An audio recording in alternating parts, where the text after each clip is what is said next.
L'hiver, le froid, les pistes enneigées et un plat plébiscité par les Français, la raclette.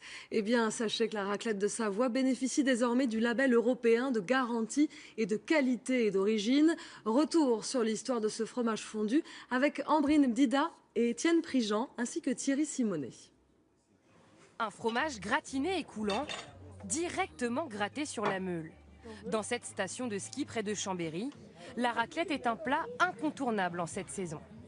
C'est essentiellement l'hiver, souvent au ski, en chalet, parce qu'on passe une journée où on est fatigué, il fait froid, et c'est vrai que c'est plutôt chaud, il y a le vin qui va avec, et puis les amis, la famille. Pour moi, une fois par hiver, on doit au moins manger une raclette. C'est obligé? Ouais. Une raclette, oui, mais pas n'importe laquelle. La raclette de Savoie est désormais labellisée IGP, Indication géographique protégée. Qualité du produit, traçabilité. Pour obtenir ce label, il faut suivre un cahier des charges très strict. À commencer par l'origine du produit. Les vaches montbéliardes de ce producteur mangent 100% local. 8 mois par an de l'herbe et pendant 4 mois du foin. Le goût est vraiment différent et en plus la raclette de Savoie est une raclette qui est faite uniquement avec du lait cru. C'est pas du lait pasteurisé. Ce label pourrait permettre à Philippe Tochon de maintenir durablement l'activité de son exploitation. Pour obtenir des raclettes authentiques, il faut 56 jours d'affinage.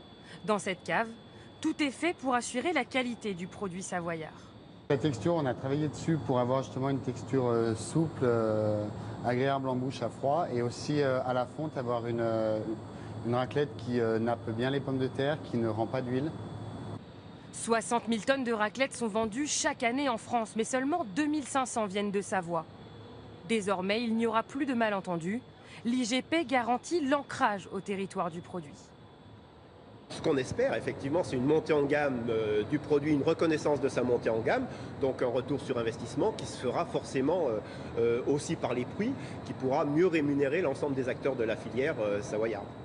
Comme la raclette, 238 autres produits français portent la mention Indication géographique protégée. Pruneau d'Agen, sel de Salis de Béarn ou encore citron de Menton. Ce label rassure les consommateurs et fait le bonheur de certains producteurs. En moins de 20 ans, le jambon de Bayonne, par exemple, a vu ses ventes doubler grâce à l'IGP.